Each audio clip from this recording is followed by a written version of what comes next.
All right, welcome back to the video. If you're new to the channel, my name is Daru. I've been a performance coach, I've been an athlete, been a fighter, but in about 12 weeks, I got an arduous task ahead of me where I'm tackling 100 miles in efforts to raise funds for our military veterans.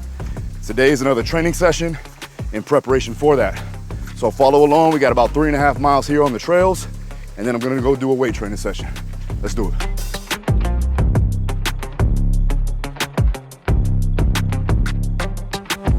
I got about 50 pounds in the ruck right now. We're on the trails.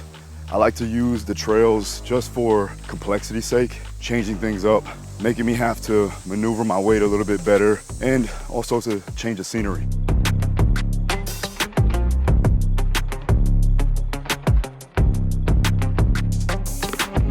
All right, so let's talk a little bit about the benefits of rucking. Now, rucking is nothing but weighted walking or slight marching.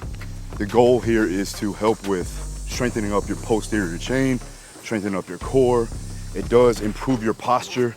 It gives you loaded work. So as you're doing some type of cardiorespiratory endurance, you know, walking or marching, or even just a slight trot where you're running but you're not going all out, it will enhance the strength of the muscle and improve your cardiorespiratory endurance. So if you're ever looking to do something that's a little bit different than just running or doing like some type of biking or rowing, something like that, throw on a rucksack, right? I use GoRuck. It's evenly distributed, so it's not gonna jar you from side to side, and it keeps you on balance while you're actually going through your rucking motion. Okay, so since we're in between training sessions, I'm gonna go ahead and have battle tested. This is a good way if you're doing multiple training sessions throughout the day. This is a good one to put in between those training sessions, and then after a hard training session, what I'll do is I'll do one scoop now, and then after the second session, I'll do another scoop. What we just got done here was a 3.5 mile ruck with 50 pounds. All right, so back at the gym, this is gonna be the second session of the day. Now, typically, throughout the week, I'll do dynamic effort and I'll do some heavy effort to max effort work from a condensed conjugate standpoint. But on the third day, I usually will do GPP, so general physical preparedness, and some hypertrophy training. So basically what we're gonna be doing is full body. I'm gonna start off with a sled march. I'm gonna do 10 minutes nonstop consecutive. I'm gonna go hamstring curls. Every set that we do is to failure, all right? So it is maximal intensity, but I'm only doing 2 sets, so the volume is low, right? So I'm gonna try to push as much volume as possible when it comes down to the reps, but I'm gonna keep the sets low, right? Now the weight is gonna be somewhere around 65, 70%. It's not gonna be super heavy because I wanna get more overall reps, because I do want to enhance a little bit of hypertrophy and I want to push to that threshold. So again, increasing fitness, increasing muscle hypertrophy. So again, we're going to go through the entire body, dips, chin-ups, tricep extensions, hammer curls, and finish off with some delts. Let's do it. All right, so for this one, it's a concentric action only. So it's consecutive for 10 minutes. And every step I'm doing, I'm driving through the ball of my foot and I'm loading my hip on each side. That way it is gonna hit my glutes, and I'm also driving off my quads and my calves too as well. This is really solid work for building general physical preparedness, or GPP, right? It's not a high level movement, it's continuous, so it builds some strength and endurance.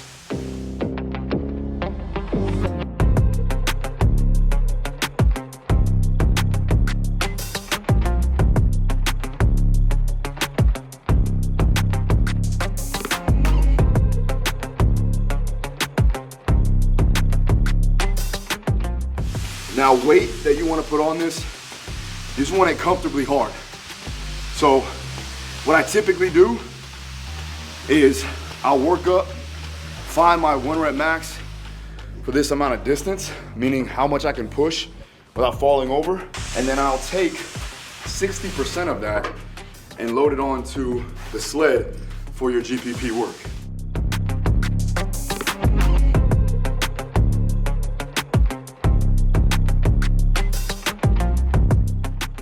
So that's done. We're gonna move on to hamstrings and quads. Let's do it.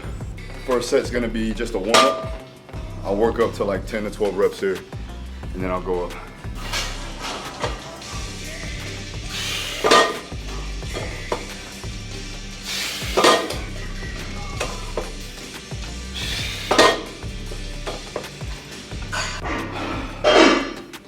First failure set, see how many we can get. Still keeping a tempo. I'm gonna try to go 3, 1, 1.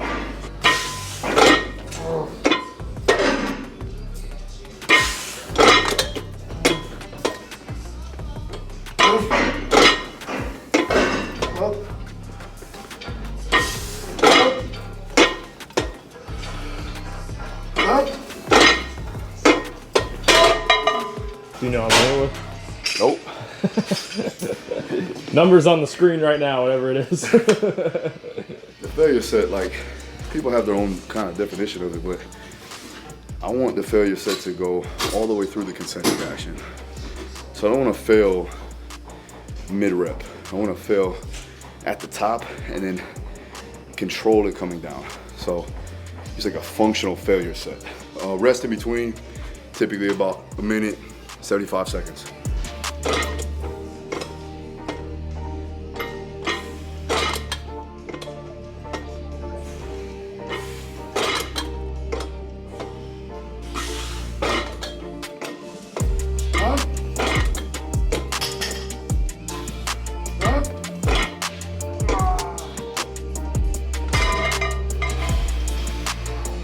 Okay, so now we'll move on to the quadricep muscles. So we went posterior, now we're gonna go anterior. This one, I'll start off on a warm up, do about 8 to 10 reps, and then we'll do our 2 failure sets after that. Same rules apply.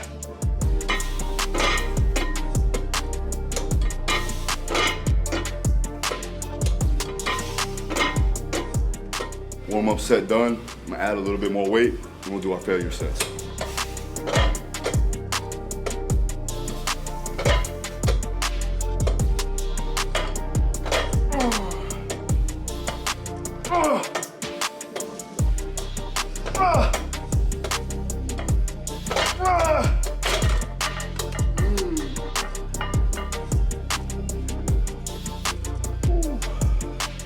They say the pain is temporary.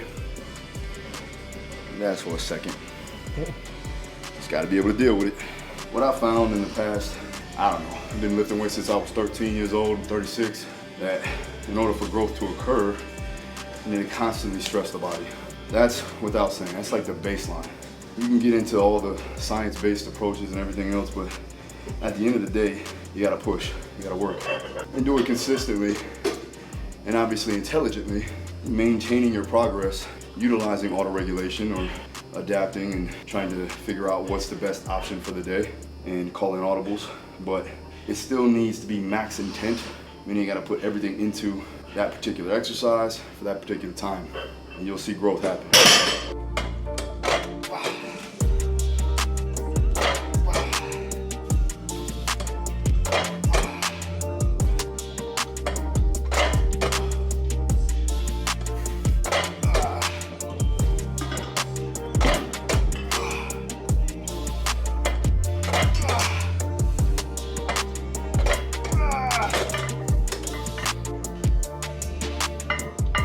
All right, so now we're gonna move on to upper body. So I'm gonna go ahead and do dips.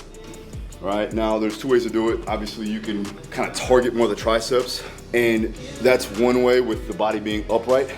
Another way to target the chest, triceps, and anterior delts is to slightly lean more forward and widen out the hands.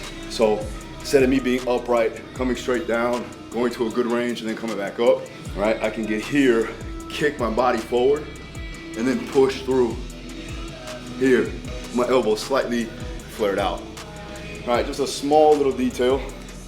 So what I'm gonna do is, I'm gonna go ahead and do that when my chest is kicked forward so I can hit a little bit more pec, anterior delt, and tricep. I'm gonna start off with body weight, get a warm up, and then I'm gonna add some weight to my hips.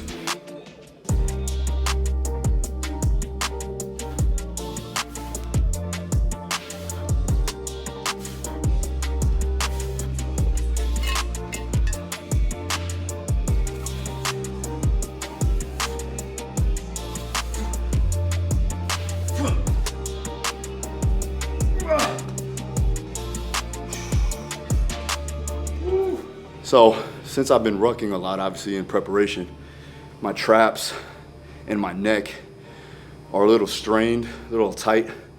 So I wanna make sure that I'm not overdoing it in this one to cause any injury. So just be careful with it. I am going controlled on the eccentric, trying to maintain that tempo, and then as explosive as I can be on the concentric. So control down, fast up.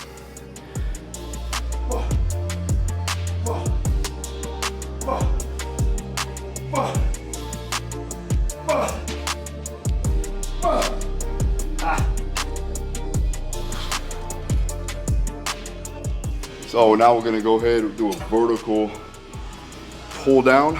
All right, so a vertical pull in a sense. So you got horizontal pulls, you got vertical pulls. Yesterday I did more of a horizontal pull. We're gonna go ahead and do verticals here. I got the mag bar. I like the grips here on it. And same concept, right? So I'm gonna start off with just a warm-up set, get about 10 to 12 reps, and then I'm gonna go to 2 failure sets.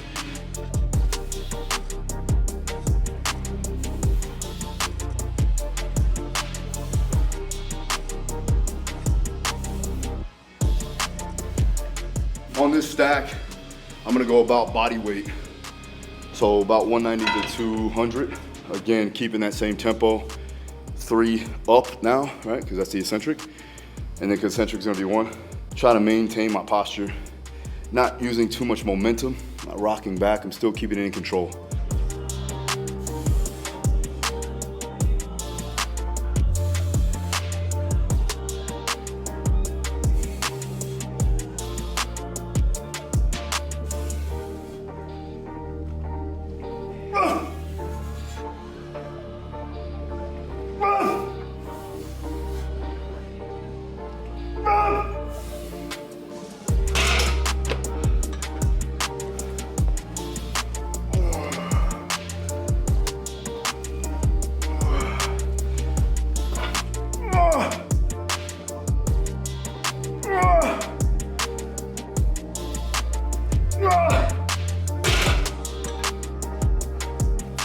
So now we're gonna work into the arms, triceps, and biceps.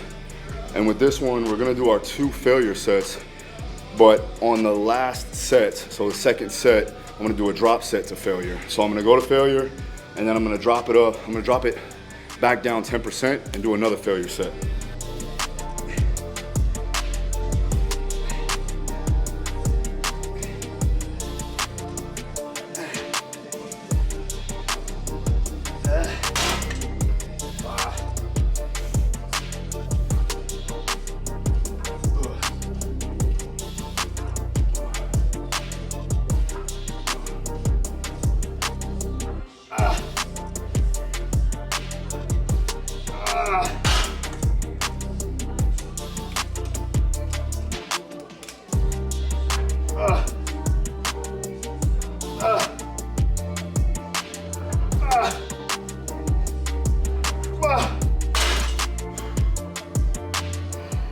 So now we went triceps, so we go biceps.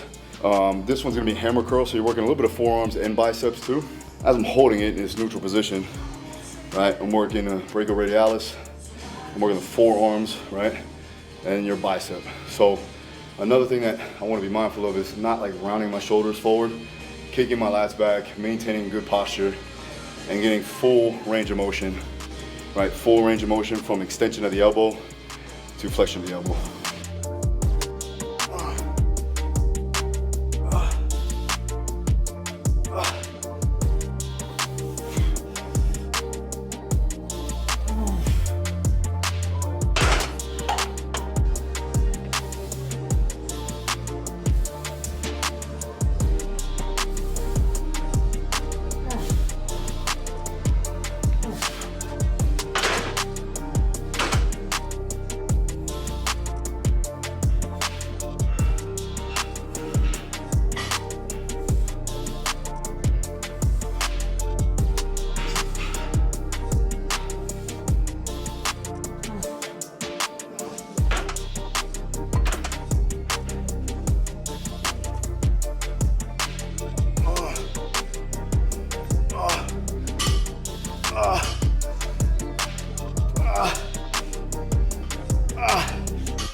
Good burn.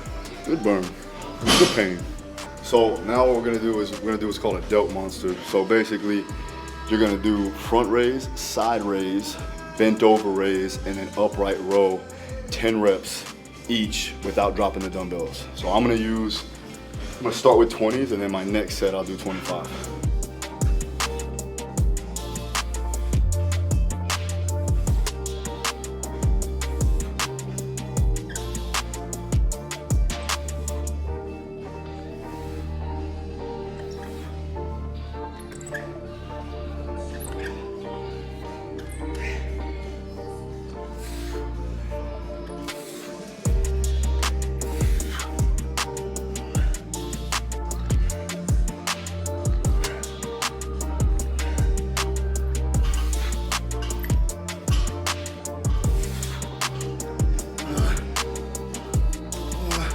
All right, so Caleb asked if I were to do failure on each of those movements.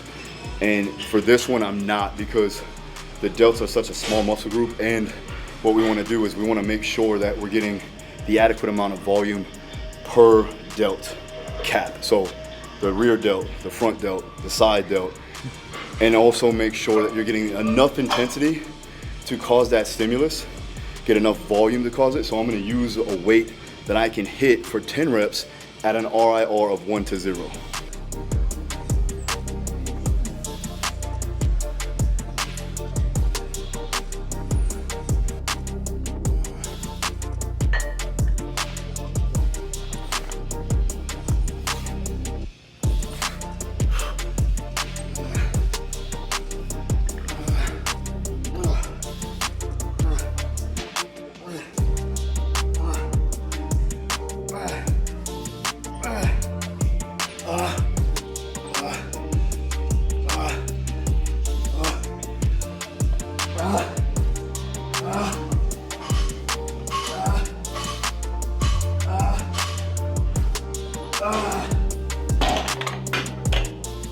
What's up guys, Daru here. Make sure you like this video and subscribe for more. See you on the next one.